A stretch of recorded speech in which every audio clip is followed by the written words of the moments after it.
¿Qué pasó, gente? Bienvenidos a un nuevo video para el canal. Y sí, este será el primer video de crítica.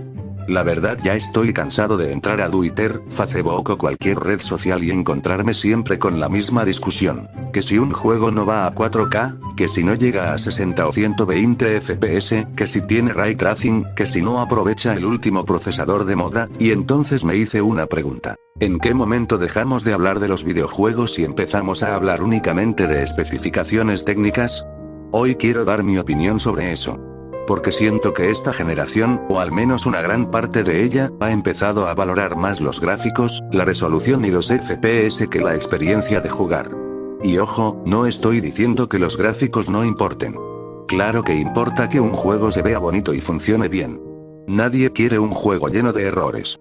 Pero pareciera que muchas personas son incapaces de disfrutar un videojuego si no está en ultra, en 4K y a 60 o más FPS.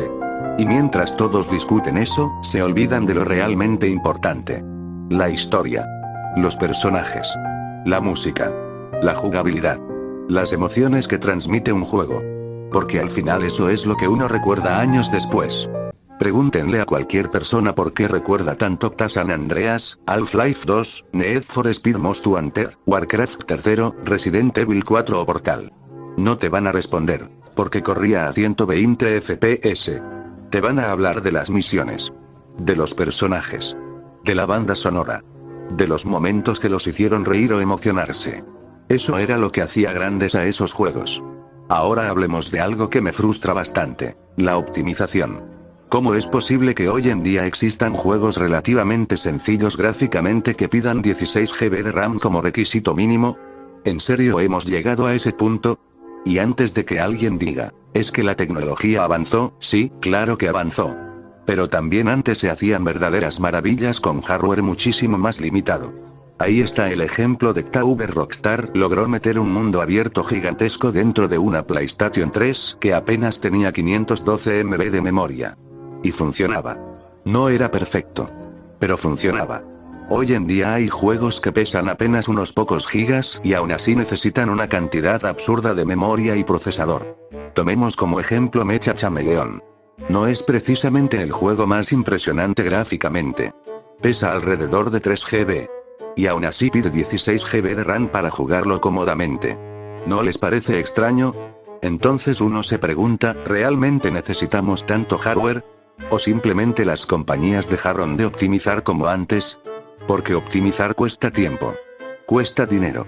Y muchas veces es más fácil decirle al jugador, compra una tarjeta gráfica nueva. Compra más RAM. Cambia el procesador. Y listo. Problema resuelto, para ellos. También creo que nosotros tenemos parte de la culpa. Porque el mercado responde a lo que la gente pide.